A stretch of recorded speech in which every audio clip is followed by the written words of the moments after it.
बिस्मिल्लाहिर्रहमानिर्रहीम, अस्सलाम वालेकुम। प्रोग्राम ज़ेरे बहस में खुशामदीद। मैं हूँ आपका मेज़बान ज़ौक़ अहमद। नाज़रीन, IMF से हमारा मुआहदा तय पाया और हमें IMF से कर्ज मिल गया। बहुत शहनाइयाँ बजाई गईं, ढोल बजाए गए। अभी वो जो शहनाइयों और ढोल बजाने की आवाज़ मध्यम हुई भी नहीं थी कि डू मोर का मुतालबा भी आ गया। उस वक्त भी कहा गया कि जो मुआहदा आप कर रहे हैं वो हकीकत पसंदाना नहीं है। आप अपने आप को देखें, उसके मुताबिक अहदाफ रखें और फिर आप मुआहिदा करें। लेकिन उस टाइम कहा जाता था मजबूरी है, इसके अलावा कोई और चारा नहीं है। अभी पहली किस्त मौसूल हुई, उसके बाद डू मोर के मुतालबे आना शुरू हो गए हैं और पाकिस्तान का ऑनलाइन राब्ता हुआ है IMF से। IMF का मिशन यानी कल से 15 नवंबर तक पाकिस्तान का दौरा करेगा और फाइनेंसिंग गैप जो है एक्सटर्नल, उसे पूरा करने के लिए पाकिस्तान से डू मोर का मुतालबा किया जा रहा है। अब बयानात पाकिस्तान के अंदर कुछ ऐसे आ रहे हैं, वो लोग जिन्होंने पॉलिसी बनाने के साथ साथ इकदाम भी करने हैं वही कह रहे हैं, वजीर खजाना साहब, कि हम IMF से मुआहिदा कर लेते हैं लेकिन शराइत पर अमल नहीं करते। तो किसने करना है सर अमल दरामद? क्योंकि साजगार माहौल फराहम करना तो हुकूमत की जिम्मेदारी है, फिर हकीकत पसंदाना फैसले करना भी आपकी जिम्मेदारी है, फिर पॉलिसीज में भी बहुत फ़र्क है। इस वक्त दुनिया के अंदर सबसे अहम जो कारोबार हो रहा है, जहां पर दुनिया की मईशत किसी भी मुल्क की स्टैंड करती है, वो आपका IT है, फिर ऑनलाइन बिजनेस है। और यकीन मानिए, ऑनलाइन बिजनेस को पाकिस्तान में जितना नुकसान हुकूमत की पॉलिसीज ने पहुंचाया है, किसी और चीज़ ने नहीं पहुंचाया। हम आए दिन ऐसे लोगों से मिलते हैं जो कहते हैं कि हम ऑनलाइन कारोबार करते थे, लेकिन इंटरनेट की बार बार बंदिश के बाद हमारे कारोबार की रीच खत्म हो गई है। हमारे कारोबार में अब वो इंटरेस्ट नहीं रहा लोगों का, और ख़ास तौर पर जो सर्विसेज हम दुनिया भर में प्रोवाइड करते हैं उसमें लोग हमसे पीछे हटना शुरू हो गए हैं, क्योंकि हम उस डेडलाइन को मीट नहीं कर पा रहे, क्योंकि हमें मालूम ही नहीं होता कि कब हमारा इंटरनेट ऑन होगा और कब ऑफ हो जाएगा, कब उसको महदूद कर दिया जाएगा, कहां कहां महदूद कर दिया जाएगा। आज तक हम इसकी एक पॉलिसी तक नहीं बना सके। फिर हमने बात की मिनी बजट के हवाले से, तो अब मिनी बजट की तजावीज़ सामने आ गई हैं। इस मिनी बजट के हवाले से कहा जा रहा है 7 तजावीज़ मौजूद हैं। मशीनरी, सनती, खाम माल और दीगर 7 चीज़ों के हवाले से, उसमें टैक्स के हवाले से इजाफा करने की अब बताया जा रहा है कि इजाफा किया जा रहा है। और FBR को मौजूदा माली साल के पहले 4 माह में 189 अरब रुपए की आमदनी का कमी का सामना है। फिर इस तमाम तर सूरत हाल के हवाले से अतियात से मुल्क नहीं चल सकते, निजी शोबे को आगे आना चाहिए। वजीर खजाना साहब का एक ये बयान भी सामने आया है। अब ये आप किसको मशवरा दे रहे हैं? या वजीर आजम साहब को मशवरा दे रहे हैं जो कह रहे हैं कि हम बाहर से पाकिस्तान के अंदर रेवेन्यू लेकर आ रहे हैं और उन्हें कह रहे हैं कि आप पॉलिसीज़ पर ज़्यादा तवज्जो दें? या किसको? आवाम तो आपकी तरफ देख रही है जो मुआहदे आप कर रहे हैं, क्योंकि उसका असर मेरे और मेरे जैसे आप लोगों पर भी पड़ रहा है जो तनख्वाहदार तबका है। और बिजनेस के हवाले से भी आए दिन यकीन मानिए हम सुनते हैं कि फ़लाँ बंदा पाकिस्तान से बिजनेस बंद करके पाकिस्तान से बाहर चला गया, और उससे पूछा जाए तो वो सिर्फ 2 अल्फाज के अंदर जवाब देता है कि साजगार माहौल नहीं था। फिर उसके अलावा एक और रिलीफ पाकिस्तान में आवाम को दिया जाएगा, वो है सर्दियों में इजाफी बिजली के इस्तेमाल पर फ़ी यूनिट 26 रुपये तक रिलीफ दिया जाएगा। यानी आपने जो गुज़िश्ता माह के अंदर, इन 3 माह के अंदर बिजली इस्तेमाल की थी, आपने उससे इजाफी इस्तेमाल करनी है तो आपको ये रिलीफ मिलेगा। तो इस रिलीफ से, 3 माह के इस रिलीफ से क्या फ़ायदा होगा? क्या IMF इस रिलीफ को अप्रूव कर रहा है या नहीं? क्योंकि IMF ने यह शर्त रखी थी कि किसी भी किस्म का रिलीफ आप नहीं दे सकते, और अब तो IMF की टीम भी आ रही है। तो क्या ये पैरेलल चीज़ें चल सकेंगी? नजमुल साकिब साहब, राव खालिद साहब और साकिब बशीर साहब हमारे साथ मौजूद हैं, सीनियर तज्ज़ियाकार हैं। नजमुल साकिब साहब, जब मैं इन खबरों को देखता हूं तो मुझे एक फीलिंग, जो मैं पहले भी एक दफ़ा जिक्र कर चुका, देजावू की फीलिंग आती है, क्योंकि आप तीनों ने इसको तफसीलन डिस्कस किया था और यही वो बातें थी जिनका आज हम सामना कर रहे हैं। आप तीनों ने कहा था, तो मुझे लगता है और मेरे नाज़रीन को भी लगता होगा कि ये बातें तो पहले भी हमने सुनी हैं, जो अब हम हकीकत में देख रहे हैं कि ये कुछ होने जा रहा है। तो IMF से जो मुज़ाकरात होने जा रहे हैं और जो मिनी बजट की बात होने जा रही है, इससे आम आदमी को कितना फ़ायदा और कितना नुकसान होने जा रहा है? 7 अरब डॉलर की बात हुई थी, उससे ज़्यादा क्या जाएंगे। अब ये होता है कि हमारे दिमाग में आता है कि जी ये 7 अरब डॉलर का पैकेज हो गया ना, तो बस ये 7 अरब ऐसे करके आ जाएंगे और अल्लाह खैर सल्लाह अल्लाह तल्ला में गुजार देंगे। उसमें हर स्टेज पे कुछ रिक्वायरमेंट्स होती हैं जो पूरी करनी होती हैं। अगर आप मुझसे पूछें कि ये क्या वजूहात हैं कि हम लोग पहले तो कर्ज़ा लेते हैं, कभी कर्ज़ा लेने की ज़रूरत क्यों पेश आती है? अब ये है कि IMF से कर्जा लेना है तो उसके लिए दोस्त ममालिक से पहले कर्जा लेना पड़ेगा, उनके तरले मिन्नतें करने पड़ेंगे, विजिट्स करने पड़ेंगे, माफ़ियाँ मांगनी पड़ेंगी, गारंटीज़ देनी पड़ेंगी, फिर आप वो लेंगे, फिर IMF वाले मानेंगे, फिर बार बार उनकी टीमें आती रहेंगी, जिस तरह के कल उनकी एक टीम आ रही है। कुछ वजूहात हैं इसकी। सबसे पहले मैं बात करूँगा कि जब हमारे सर पे पड़ती है ना तो फिर हम काम करते हैं। मिसाल के तौर पे अब सर पे पड़ गया, टीम आ रही है, काम शुरू करेंगे, रीस्ट्रक्चरिंग हो रही है जी, राइट साइजिंग कर देंगे जी। वो 5000 हमने वो जो यानी पोस्टें ख़त्म कर दी थी और 2000 पोस्टों को बताया था कि ये डाई अवे कर रही हैं, ये फौत हो रही हैं, उनको हमने ये कर देना है, वो कर देना है। तमाम मिनिस्ट्रीज़, तमाम डिवीजन्स, तमाम गवर्नमेंट डिपार्टमेंट्स को फर्रे चले जाते हैं कि आप जो है ना वो अपना यानी विजिबल करें अपना बैलेंस और ये वो। हम ये भूल जाते हैं कि हर मिनिस्ट्री सवाए कैबिनेट मिनिस्ट्री के, इस्टेब्लिशमेंट डिवीजन के और उसके बाद फाइनेंस मिनिस्ट्री के, बाकी जितनी मिनिस्ट्रियां हैं उनका ज़रा देख लीजिए हिसाब कि उनका जब आधा साल गुजरता है ना, फाइनेंशियल ईयर गुजरता है, तो उनको कह दिया जाता है जी आगे से आपने खर्चा कोई नहीं करना, किसी भी किस्म का खर्चा करना है तो हमसे पहले, फाइनेंस कहती है हमसे पहले अप्रूवल लें। ऑलरेडी आपने उनको कम खर्चा दिया होता है, वो बजट में मांगते हैं 10, आप देते हैं उनको 6 और उस 6 में से भी 3 या 4 आप वापस ले लेते हैं। तो ये सारी बातें जो है हम सबको पता है। तो जब काम यानी सर पे पड़ती है तो फिर ये कि हम कोई फैसले करते हैं, हम कहते हैं जी इसके लिए बड़े मुश्किल फैसले करने पड़ेंगे। हमें ये भूल जाता है कि ये मुश्किल फैसले नहीं हैं, ये सही फैसले हैं। अब मिसाल के तौर पे ये कि जी आपने गैर ज़रूरी किस्म की सब्सिडी ख़त्म करनी है, ये मुश्किल फैसला है, ये सही फैसला है। मिसाल के तौर पे ये ज़राई टैक्स लगाना है, वो जो आपकी लाइफ स्टॉक पे आमदन आती है उस पर टैक्स लगाना है, ये मुश्किल फैसला है, ये सही फैसला है। टैक्स आपने नेट बढ़ाना है और अमीरों से टैक्स लेना है, ये मुश्किल फैसले हैं, ये सही फैसले हैं। हम क्या करते हैं, उसको थोड़ी सी सियासत का रंग दे के ना, और फिर यानी तीसरा एलिमेंट, हम अपनी अप्रोच सिलेक्टिव रखते हैं। मिसाल के तौर पे IPPs की बात आपने सुनी होगी, 2-3 को जो दाएं बाएं थी जिनका कोई वाली वारिस नहीं था, उनको कहा जी आप तो बंद करें ना, बाकी किधर गई? अभी फिर या फिर ये होता है मजाक बन जाता है वो चीज़। मिसाल के तौर पे निजकारी करनी है जी, PIA का, पंजाब कह रहा है जी हम खरीदेंगे, KP कह रहा है हम खरीदेंगे, और अल्लाह अल्लाह खैर सल्ला, अब वो बात आई गई हो गई है। 14 अगस्त का सबको पता है कि 14 अगस्त आनी है, वो हमारा इंडिपेंडेंस डे है। आप यकीन कर लीजिए कि हमें 12 तारीख को पता लगता है कि 14 अगस्त आ रही है। अब यह है कि फिर उसके बाद आप हुकूमत को देख लें, कोई भी हुकूमत, और मैं इस वक्त ख़ास तौर पे इस वक्त की शहबाज शरीफ साहब की गवर्नमेंट की बात नहीं कर रहा, क्योंकि ये उनकी वजह से नहीं ये सारा कर्जा हुआ, ये क्यूमुलेटिव इफेक्ट है। हमारी अप्रोच ही ये है, हम आएंगे और क्या कहेंगे जी ये पोस्टें ख़त्म करें, ये ज़्यादा लोग हैं, ये तो खाली पोस्टें, इनको ख़त्म करें। ये हम काम पहले क्यों नहीं करते? वो इसलिए नहीं करते कि आप हुकूमत में आएंगे, एक मिनिस्टर साहब आएंगे, उनको जो मिनिस्ट्री मिलेगी ना उसमें कम से कम उन्होंने 40-50 जो वादे किए हुए हैं ना अपने कॉन्स्टिट्यूएंसी में कि उनको हम नौकरियां देंगे, पहले तो वो आएंगे एडहॉक बेसिस पे। 2 साल के बाद जब हुकूमत जाने लगेगी तो वो झंडे लेके, परचम लेके, बैनर्स लेके बाहर आ जाएंगी, हमें पक्का करें।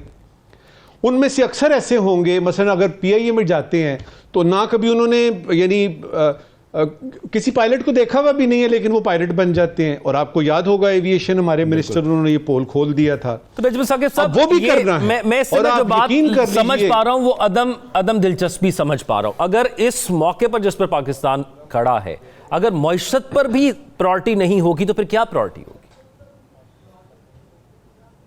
मईशत की प्रायोरिटी पता है क्यों बन गई है ज़ौक? इसलिए कि अब तनख्वाहें देने के लिए भी पैसे नहीं बच रहे थे, और समझ में ये आ रही थी कि ये किचन तो दूर की बात है कि ये बावर्ची खाना हुकूमत का कैसे चलेगा, हम ये तनख्वाहें कैसे देंगे पार्लियामेंटेरियंस को, हमने TADA देना है। उस वक्त ये फैसला हुआ। और फिर आप एक और चीज नोट करें, केयर टेकर गवर्नमेंट में वो जो आपने सुना था ना, बिजली चोरों के पीछे पड़ गए हैं, यानी डॉलर को इस तरह कर दिया है, फलाना फलाना, वो सारा कुछ स्मगलिंग रोकेंगे, ये वो, किधर गए वो जज्बात, किधर गए वो सारे एक्शंस?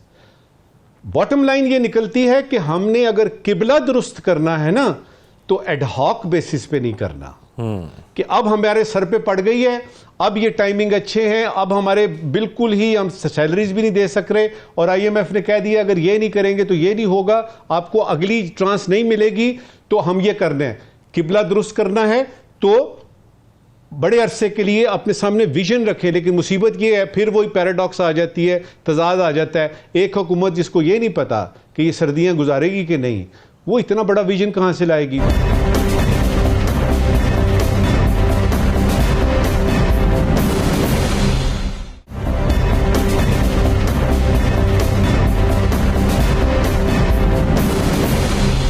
राव साहब, आपको लगता है कि यही प्रोसेस होना था, ये कोई अनहोनी बात नहीं है? आईएमएफ ने मुतालबा करना था और हमें इसी तरह मिलना था आगे कर्ज, और इसी तरह मुल्क संवरेगा। या आपको लगता है पॉलिटिकल इंस्टेबिलिटी एक ऐसी चीज है जिसकी वजह से बुनियादी पॉलिसीज पर तवज्जो नहीं दी जा रही? नहीं, जो आईएमएफ के साथ हमारे ताल्लुकात और मामलात है ना, उसकी एक हिस्ट्री है और वो इसी किस्म की है, उसमें कोई तब्दीली नहीं आई। सियासी इस्तेहकाम हो, अदम इस्तेहकाम हो, आपके कर्ज़े रीशेड्यूल हो जाएं, पेरिस जो क्लब है वो रीशेड्यूल करते मुशर्रफ के दौर में, हमारी आदतें नहीं बदली।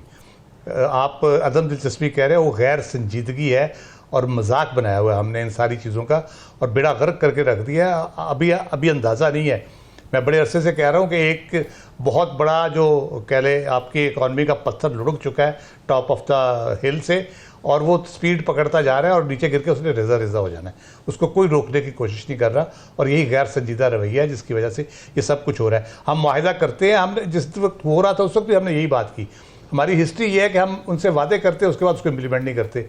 अगर हम पहले दूसरे तीसरे मुआहिदे से इम्प्लीमेंटेशन शुरू कर देते तो हमारी चीज़ें ठीक हो जाती है। आईएमएफ का भी एक ट्रस्ट होता है हम पे। आप 7 का 70 अरब डॉलर मांगते, वो देते हैं आपको, लेकिन वो तो आप शायद 7 भी आपके पूरे ना दे। तो मामलात इतने गंभीर और गैर संजीदगी का आलम। वज़ीर ख़जाना साहब की और बाकी इन्वेस्टमेंट पे जो बात कर रहे हैं, बाकी चीज़ें कर रहे हैं, मैं बाद में करता हूँ बात।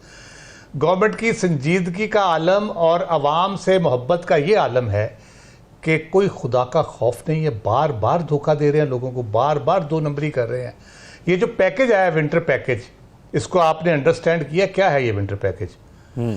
कॉरेस्पॉन्डिंग पीरियड जो था पिछले साल का, उसके मुकाबले में अगर मैं पिछले साल मैंने दिसंबर में 300 यूनिट खर्च किए थे, तो अब मैं उससे 25% अगर 375 यूनिट खर्च करूंगा, तो जो ऊपर वाले 75 यूनिट है वो मुझे 26 रुपए में मिलेंगे। ठीक है जी। 300 यूनिट की प्राइस क्या थी उस वक्त? 40 रुपए, 35 रुपए।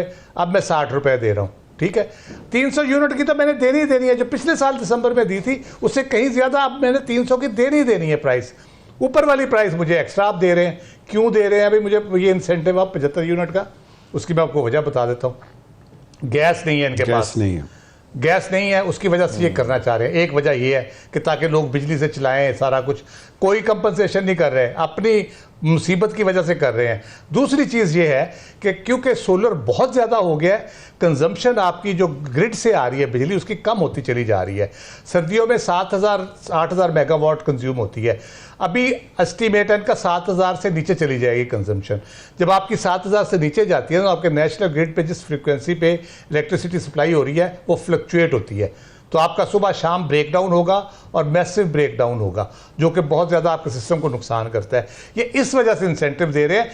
खुदारा लोगों को बताएं तो सही ना, वजह क्या है, आपकी मुसीबत क्या है, आपकी प्रॉब्लम क्या है, आप क्यों ये कर रहे हैं। आप लोगों को डायरेक्टली बताएंगे, शायद वो 60 रुपए का यूनिट भी ले लें कि ये मसाइल है भाई, इस वजह से हम कर रहे हैं, और आगे चल के हम इन मामलात को इस तरह से ठीक करेंगे।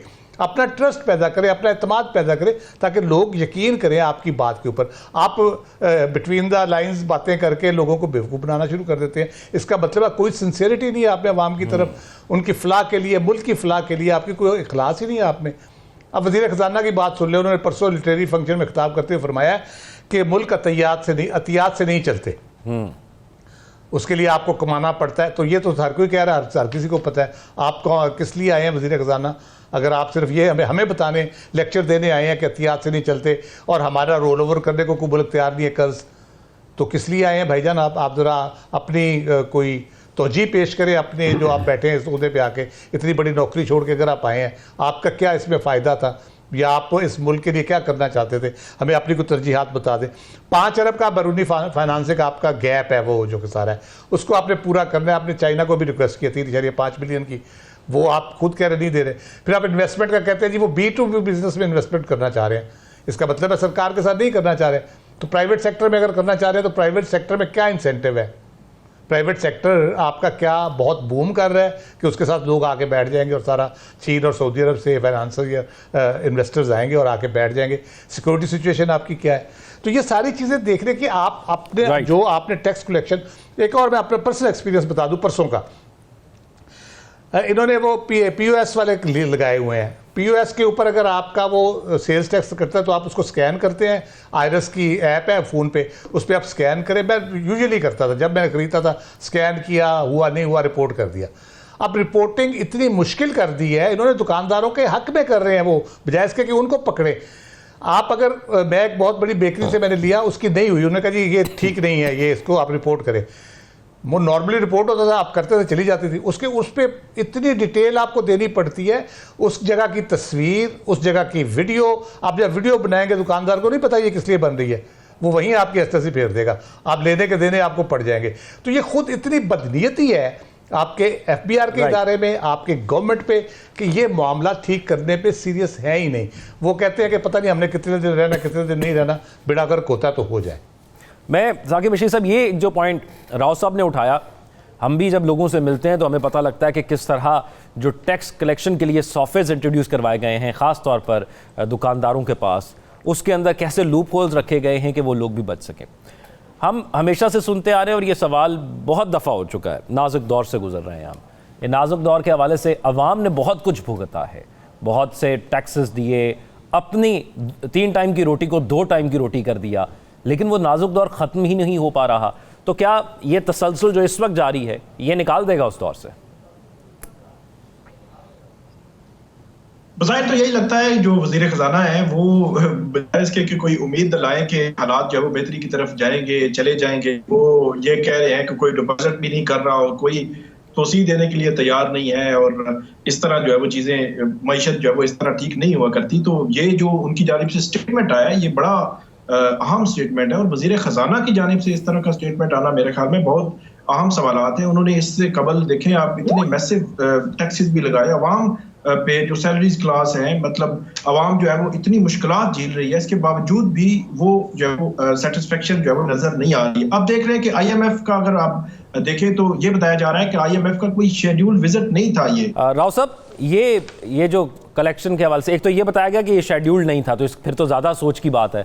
फिर दूसरा ये जो लूप होल्स छोड़े जाते हैं जिसका आपने भी जिक्र किया, और मैं यकीन माने 2-3 लोगों से बात की, उन्होंने मुझे बताया कि जो सॉफ्टवेयर इंट्रोड्यूस करवाए जाते हैं उसमें कैसे लूप होल छोड़ा जाता है, और बताया जाता है कि 1-2 साल आपके गुजर जाएंगे, कोई बात नहीं, टैक्स कलेक्शन के हवाले से परेशान नहीं होना। तो इस किस्म के रवैये और इस किस्म के तरीकाकार से तो नहीं हो पाएगा टैक्स कलेक्ट।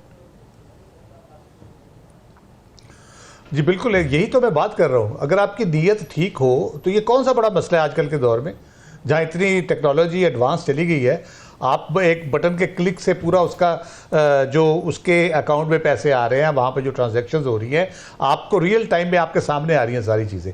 तो अगर वो उस तरह से नहीं हो रही है, आपको सिर्फ 2 दिन बंदा बिठाना है, डेली उसकी सेल कितनी हो रही है, डेली किस तरह हो रही है। अगर तीसरे दिन उसकी सेल गिरती है या 10वें दिन गिरती है, एकदम से आधी से भी कम चली जाती है, तो आपके पास यदि एक लॉजिक होगी कि भाईजान ये क्या हुआ है, कोई कोविड आ गया है, लोग बाहर नहीं निकल रहे, तो ये अगर नीयत हो ना, ये हो जाता है। जहाँ तक IMF की बात है, ये हमने पहले प्रिडिक्ट किया था, और इसको लिंक करें आप, अभी जो गवर्नमेंट चेंज हो रही है वहाँ पे, उससे आप जब लिंक करेंगे ना, तो आपको भी बहुत से मसाइब का सामना होगा। अगर आप अपने रवैया दुरुस्त नहीं करेंगे इकॉनमी के हवाले से, टैक्स कलेक्शन के हवाले से, और इंटरनेशनल इदारों के साथ अपने ताल्लुकात के हवाले से जो कमिटमेंट करते हैं, अगर वो ऑनर नहीं करेंगे।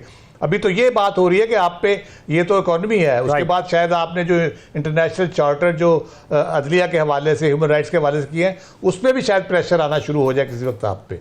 नजमुल साकिब साहब, मैं मुख्तसरन अगर आपसे कहूं कि ये हमारा इस हफ्ते का आखिरी प्रोग्राम है और ये मीटिंग इसी हफ्ते के दौरान रहेगी, तो अगले हफ्ते तक जब हम आएंगे तो क्या IMF के जो मुतालबात हैं वो क्या हो सकते हैं, और क्या हम उनको राम करने में आसानी से कामयाब हो सकते हैं, ये भी ज़रा मुख्तसरन प्रेडिक्ट कर दीजिएगा।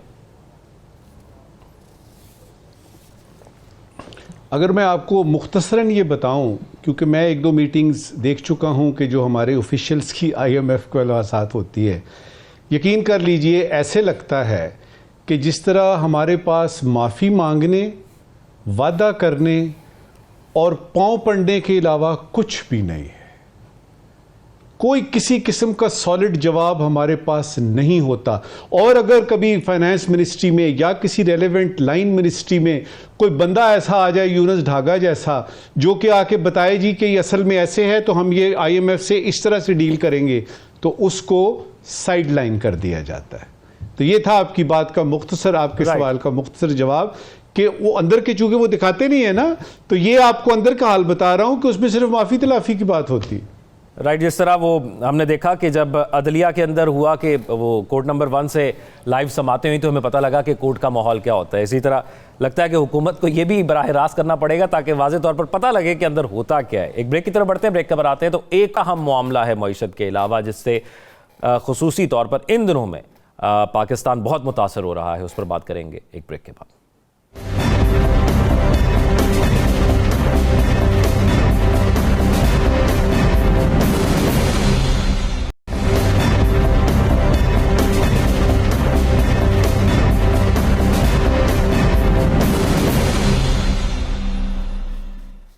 ब्रेक के बाद खुशामदीद नाज़रीन। ये मामला स्मोक के हवाले से है जिससे अब हम बहुत मुतासर हो रहे हैं और स्कूल बंद कर दिए गए, ग्रीन लॉकडाउन लगा दिया गया, लेकिन यकीन मानिए दिन ब दिन इसमें इजाफा होता जा रहा है। इसमें किसी किस्म की कमी देखने को नहीं मिल रही और मुल्तान, लाहौर और अब तो इस्लामाबाद में भी ये चीज़ मुतासर कर रही है।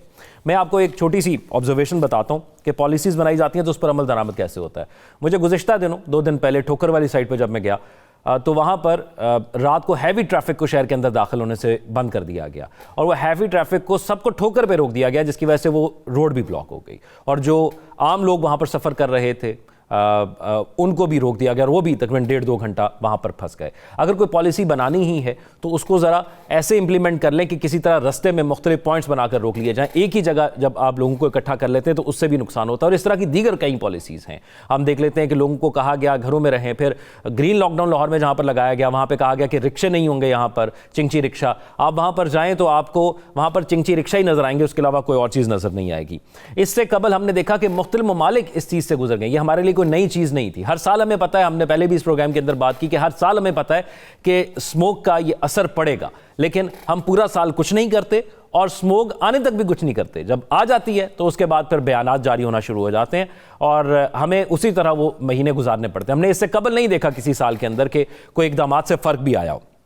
बरतानिया ने एक एक्ट पास किया था, क्लीन एयर एक्ट 1956 में और फिर 1968 में उसकी तौसीक की गई, जिससे वहाँ पर जब ये स्मोक का मसला आया तो उसमें इस एक्ट की वजह से काबू पाने में मदद मिली। फिर बीजिंग में भी ये मामला आया और गुज़िश्ता साल के अंदर हमने देखा कि उन्होंने सिर्फ शहरी हदूद के अंदर जो ज़्यादा मुतासर हो रहा है उस पर कंट्रोल करने की कोशिश नहीं की, बल्कि शहर से बाहर जो इलाके थे उन पर भी कंट्रोल करने की कोशिश की तो उनको बेहतर नताइज मिल गए। फिर वज़ीर आला पंजाब जो हैं वो मुल्क से बाहर हैं, उन पर भी तनकीद की गई है। मैं वो भी खबर शामिल कर देता हूँ, फिर अपने पैनलिस्ट की जानिब चलता हूँ।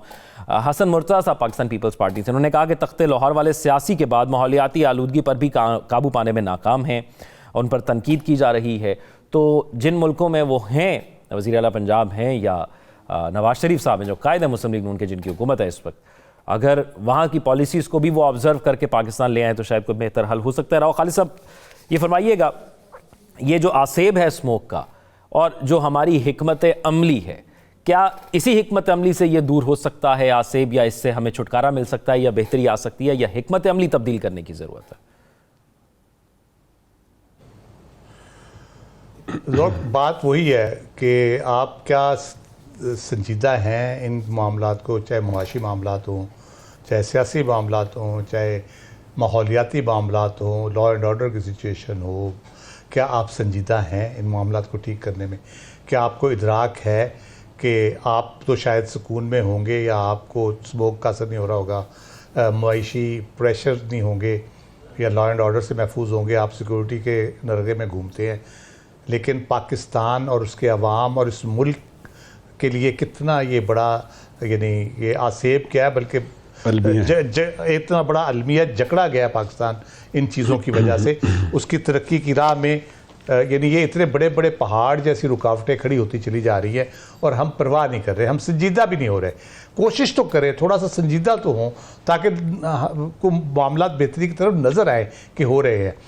आपने बात की ठोकर की, तो अब शहर से बाहर तो नहीं है ठोकर, ठोकर तो लाहौर के दरमियान में आ गया। अब लाहौर तो पत्तों से शुरू हो जाता है, तो ये कौन सा शहर के बाहर रोक रहे हैं? अगर ठोकर पे रोकना है तो फिर क्या फ़ायदा उसका, फिर तो जाने दे शहर के अंदर, कितने वो दरमियान में खड़े हैं शहर के, तो मज़ीद ख़राबी उससे होती है। देखिए मेरा आपने ठोकर का बताया, मैं पिछले 2 दिन पहले मेरा पंजाब में ट्रैवल करने का इत्तेफाक हुआ मोटरवे से, पिंडी बट्टियाँ फैसलाबाद और आगे मुल्तान की तरफ। यकीन करें जितने ऐलानात किए गए हैं कि धुएँ वाली गाड़ियों को रोकेंगे, फसलों को आग लगाने वालों को रोकेंगे, ये करेंगे वो करेंगे, किसी एक पे अमल नहीं हो रहा। मैंने अपनी आंखों से खेतों में आग लगी देखी है, वो बुढ़ियाँ जो धान की थी या गन्ने की थी वो जल रही थी, और मोटरवे पे आपको हर 2-4 मील के बाद ये नज़ारा मिलता है जब आप मैदानी इलाके में उतरते हैं। तो वो कोई उनको पूछने वाला नहीं था। मैं एक दिन गया हूँ, 2 दिन बाद वापस आया हूँ, उस रास्ते पे यही कुछ हो रहा था। मुझे नहीं अंदाज़ा कि कोई उसको मॉनिटर कर रहा है, देख रहा है, वॉच कर रहा है कि नहीं कर रहा। मैं सिर्फ 10 बस्ता इस्तदाई कर सकता हूँ पंजाब गवर्नमेंट से, फेडरल गवर्नमेंट से, या जो भी इसमें लोग इन्वॉल्व हैं, कि खुदारा ज़ुबानी कलामी बयानात से, प्रोपेगेंडे से, प्रेस कॉन्फ्रेंस से ये चीज़ें ख़त्म नहीं होंगी, ये स्मोक ख़त्म नहीं होगी, ये मसाइल हल नहीं होंगे। इसके लिए अमली तौर पे बहुत संजीदा होकर कोशिशें करने की ज़रूरत है, क्योंकि ये ज़िंदगी मौत का मसला है। ये सिर्फ सेहत, वक्ती तौर पे सेहत का नुकसान या वो नहीं है। आपके कारोबार ठप हो गए, कोविड में जो सूरत हाल थी उस तरह से आपका सूरत हाल होगी। पंजाब में ऑलमोस्ट पूरे पंजाब में यही सूरत हाल है। स्कूल आपने बंद कर दिए, कारोबार तकरीबन उसकी वजह से बहुत से कारोबार रुक जाते हैं, स्कूल बंद होने से रुक जाते हैं। उसके बाद दीगर कारोबारों पे इम्पैक्ट हो रहा है। आप अगर शाम 8 बजे बंद करेंगे, हमारी जो रूटीन है, बंद हो जाने चाहिए 8 बजे बाज़ार, लेकिन हमारी रूटीन है हम दोपहर को 12 बजे 1 बजे खोलते हैं और रात को 12-1 बजे बंद करते हैं बाज़ार, तो उससे एक वो साइकिल पूरा ख़राब होगा। और जो वजूहात है उसको जानने की कोशिश नहीं की जा रही। चाइना की आपने बात की, आपने सही बात की, हमने कोई व्हील ईजाद तो नहीं करना, पहिया तो ईजाद नहीं करना। दुनिया के तजुर्बात हमारे सामने हैं, सारी चीज़ें सामने मौजूद हैं, आपको पता है किस तरह से इनको टैकल किया जा सकता है। उस हवाले से कोई संजीदा कदम उठाने की कोशिश की जाए तो शायद कुछ बेहतर हो। चाइना का जो था बेसिकली वो कोल फायर प्लांट जो थे वो बहुत बड़ी वजह थे। अब मैं किसी को इल्ज़ाम तराशी या दुश्मनाम तराजी नहीं करना चाहता।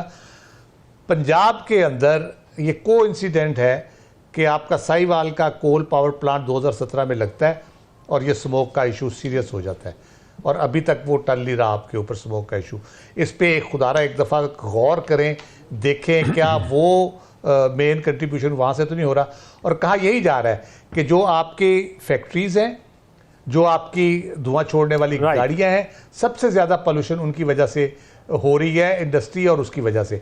बाकी चीज़ों का बहुत कम उसमें है, स्कूल की वैगने शैगने शायद इतना कंट्रीब्यूट करती हूँ जितना वो कर रही है। तो इसके लिए बहुत संजीदा करने की कोशिश है। दूसरा शिकवा मुझे ये है आपसे कि इस्लामाबाद भी आपने भेज दिया स्मोक, यहाँ पे बहुत बुरा हाल है और मास्क लगा के फिरना पड़ रहा है यहाँ पे भी, वरना गला वाला और वो मट्टी और जो धुआं है वो सारा आपको तंग कर रहा है यहाँ पे भी। वो फैसले वहाँ से बैठ के होने हैं, तो हमने कहा चले वहाँ भेज देते हैं, शायद इसलिए एहसास हो जाए। नजमुल साकिब साहब, कहा जाता था हवा ही मुफ्त है और सांस लेने पर ही टैक्स लगना बाकी रह गया है, अब तो इनडायरेक्ट टैक्स हमें वहाँ पर भी लग रहा है। और फिर ये भी कहा जाता है, उसके अंदर कहा जाता है कि ये हमारा मसला नहीं है, ये तो भारत से आ रही है, हम इस पर कैसे कंट्रोल करें। तो क्या वाकई ऐसा हो रहा है जो करा रहा है भारत करा रहा है? देखिए, ये जो भारत से बात है ना, ये कुछ जयपुर का कहते हैं कि जी जयपुर और उसके नवाही इलाकों से जो है वो ये आ रही है। जब मैं कोयटा में होता था तो उधर सर्द हवा चलती थी ना, तो वो कहते थे ये कंधार से आ रही है, ये जो ठंडी हवाएं ना कंधार से, कंधार में होते थे, ये रूस से आ रही है। इससे क्या फ़र्क पड़ता है कि ये स्मॉग कोयटा से आती है, यानी कराची में जिस तरह राव साहब बता रहे हैं, आपकी आती है कि कहाँ से आ रही जी, कोयटा से आ रही। इससे क्या फ़र्क पड़ता है कि स्मॉग आ कहाँ से रही है? आप ये देखिए कि आपके यहाँ ये मौजूद है और आपने इसका हल क्या किया है। ये जो है ना, स्कूल बंद कर दिए, अजायब घर बंद कर दें, फलानी चीज़, रेस्टोरेंट्स बंद कर दें, 8 बजे ये कर दें, मसनूई बारिश कर लें, ये क्या है? इससे क्या होगा? और फिर अगर आप कहेंगे कि जी वो चूंकि जयपुर से आ रही है लिहाजा, तो फिर आगे क्या, आगे चले ना, आपकी स्मोक तो रही। आज अगर कार्गो ट्रक्स जो चाहिए होते हैं ना इसके लिए, अगर आज किसी को पता लगे हुकूमत में, पंजाब की या मरकज में, कि कार्बो ट्रक जो हैं वो 45,000 कार्बो ट्रक चाहिए, यकीन करें कार्बो ट्रक आ जाएंगे। उनका इस्तेमाल आता है, नहीं आता, कार्बो ट्रक आ जाएंगे। वो इसलिए कि उसमें कुछ पैसे वैसे बन जाएंगे। दूसरी बात देखिए, ये इतनी रैलियां निकलती हैं जी, खान को रिहा कराएं, फलाने को ये करें, तनख्वाहें बढ़ाएं। आप मुझे आज तक बता दें, अब मुल्तान आगे निकल गया है जी, लाहौर से मुल्तान आगे निकल गया है। स्मॉग जो है वो जनूबी पंजाब की तरफ जा रही है। और अगर 5 सर्दियां आप यहां से ले लेना आगे, तो अल्हम्दुलिल्लाह रब्बिल आलमीन ये पूरा पाकिस्तान का मसला होगा स्मॉग का, और उसमें हम लाहौर वॉर को भूल जाएंगे। मुझे ये बता दीजिएगा कि सियासतदानों ने अपने मंशूर में, जब इन्होंने इलेक्शन लड़ा था, उस वक्त पार्टियों ने या इस वक्त कोई रैली निकाली, को बात की है कि स्मॉग को ख़त्म करें? इसलिए कि उनको इससे फ़र्क नहीं पड़ता। और इस वक्त की आखिरी बात वो आपकी ठोकर नियाज बेग से याद आई है। आपने ठोकर का जिक्र किया ना जी, ये वाला मसला हो या चाहे पोलियो हो, ये इस तरह के मसाइल हुकूमत वक्त ने अपनी ठोकर में रखे हुए हैं। अब एक ब्रेक पर जाते हैं, लेकिन ब्रेक से वापस आएंगे तो एक इंतहाई अच्छी खबर है आपके लिए, वो आपको बताएंगे ब्रेक के बाद।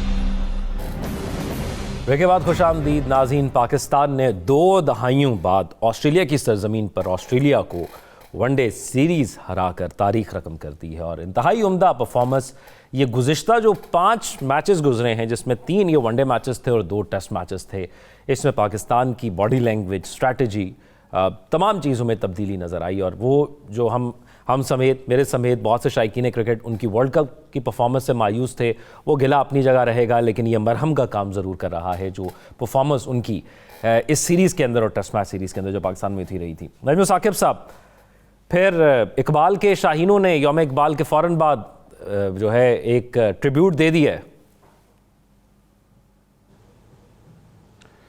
हैरानी नहीं हो रही थी कि वो हारिस रऊफ जो कि 150-150, 200 रन दे रहा है, वो 4 से कम पे एवरेज पे खिलाड़ियों पे खिलाड़ी आउट कर रहा है। वो मैक्सवेल को तो उसने ऐसे जिस तरह डॉली नहीं बना लेते तीनों मैचेस में उसने। ये क्यों हुआ, ये कैसे हुआ? जी तीनों मैचेस में उसने उसको यानी 2 दफा तो डक पे आउट किया। अब ये कौन लोग हैं और वो कौन थे? अभी वो मैं आपको अंदर की 2-3 बातें बताता हूं। पहली बात ये है कि फैसला हो गया कि बाबर आजम को भी बाहर बिठा दिया जाएगा अगर उसने सियासत खत्म ना की। बाबर आजम दुनिया के नंबर 1 या 2 या 3 बैट्समैन हैं, उनको बाहर बिठा देंगे, उनके बजाय कामरान गुलाम की किस्मत जो वो है वो जागती है। इस तरह के फैसले। फिर ये कि यानी शाहीन अफरीदी को ए से ज़रा करें ना, बी में ज़रा उनको पता लगे, ज़मीन पे आए, ये जो एकदम से उड़ना शुरू कर देते हैं। फिर आकिब जावेद को दें ना जी क्रेडिट। आप जेसन गैलेप्सी ने क्या करना है या उस गैरी कस्टन ने क्या करना था जो बेचारा बारो बार ही चला गया, आकिब जावेद को दें, क्योंकि उसमें उन्होंने क्या किया, पिच अपनी मर्जी की बनाई। जहां तक टेस्ट मैचों की बात है, पिच को समझना, और ये मैं यानी ये जो आपके लाहौर कलंदर्स हैं इनको किसने बनाया है? आकिब जावेद ने। अब ये कि क्या आप इसको मुस्तकिल तौर पे रखेंगे अपने पास, एक हेड कोच बना दें इनको, क्योंकि इन्होंने तो यानी साबित किया है। अच्छा, और ये सारे यंगस्टर्स भी इसी टीम से आए जिस टीम का आपने जिक्र किया, ये जो टीम में परफॉर्म कर रहे हैं। जी बिल्कुल। अब देखें ना, यही साइम अयूब था, इसकी जरा एवरेज तो देखें पिछले मैचेस में, क्यों वो 80 करता है, क्यों वो आज जो है वो आउट होने का नाम नहीं ले रहा था? इसलिए कि पीछे उसको बताया गया है कि खेलो, और ये बड़ा जरूरी होता है। और उसको हर प्लेयर को, चाहे वो ब्रायन लारा ही क्यों ना हो, उसको अगर पता हो ना कि इस मैच में मैंने परफॉर्म नहीं किया तो अगला मैच मुश्किल है, तो काफी प्रेशर होता है। अब आप ये देखें, आपका ये जो अब्दुल्ला शफीक है, उसको आपने बार बार ट्राई किया है, दोनों पिछले मैचेस में उसने बताया कि भाई ये जो आपने फैसला किया है ना, यानी फखर जमान को बाहर करने का, वो ठीक है, गलत फैसला है वो, लेकिन ये है कि हम मौजूद हैं। 2-3 चीजें क्विकली बताऊंगा जो कि करने की जरूरत है। ये वही टीम है ज्यादातर जो कि हार रही थी, ये वही टीम है जो उसने जीतना शुरू किया है। चौड़ नहीं हो जाना, इसको कंटिन्यू करना, और उसके लिए वो जो पर्ची सिस्टम है उसको आपने थोड़ी देर के लिए दूर किया और देखिए नतीजे। आपने सिलेक्शन कमेटी ने सही सिलेक्ट किए, देखे नतीजे, आपकी मैनेजमेंट ने पुट फुट डाउन किया है और आप देख लीजिए नतीजे। अब ये है कि इस वक्त की आखिरी बात कि ये जो चैंपियन ट्रॉफी की बात हो रही है अगले साल जो कि पाकिस्तान में होनी है, उसमें आज एक बयान आया है पाकिस्तान की तरफ से कि अगर इंडिया नहीं आया तो हम ज़िंदगी भर उसके साथ नहीं खेलेंगे। मैं आपसे रिक्वेस्ट कर रहा हूं और आपको मैं डेयर भी कर रहा हूं, आप ये करके दिखाइए, एक दफ़ा करके दिखाएं कि जी हम नहीं, उनके बगैर भी हम चलाएंगे। ठीक है, पॉइंट्स आपके डिवाइड हो जाएंगे, लेकिन एक दफ़ा बताएं तो सही, थोड़ी सी इज्जत का ख्याल करें कि वो बार बार वो ऐसे नखरे करते हैं और अब जबकि हम जीत रहे हैं तो अब तो उनको डर भी होगा। तो आप इस फैसले को जो आपने किया है इस पे अटल हो जाइए और आप देखेंगे कि आपके यही खिलाड़ी जो कि कभी घुटने को पकड़ के बैठे हुए होते हैं और कभी उनके चेहरों पे ऐसी होती है, यही रिजवान आपको पता नहीं कहां से कहां ले जाएगा। राइट।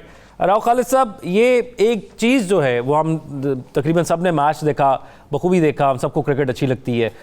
मैंने एक अप्रोच का फ़र्क देखा। हमने पहले ये देखते थे कि पाकिस्तानी जो बैट्समैन होते थे वो बड़ा स्लो स्टार्ट करते थे, वो बड़ी शॉट्स नहीं खेलते थे। इस बार तो हमने देखा कि बड़ी जारहाना बैटिंग कर रहे हैं। अगर फील्डर खड़ा भी है तो इतना कॉन्फिडेंस है कि उसके ऊपर से छक्का निकाल देंगे।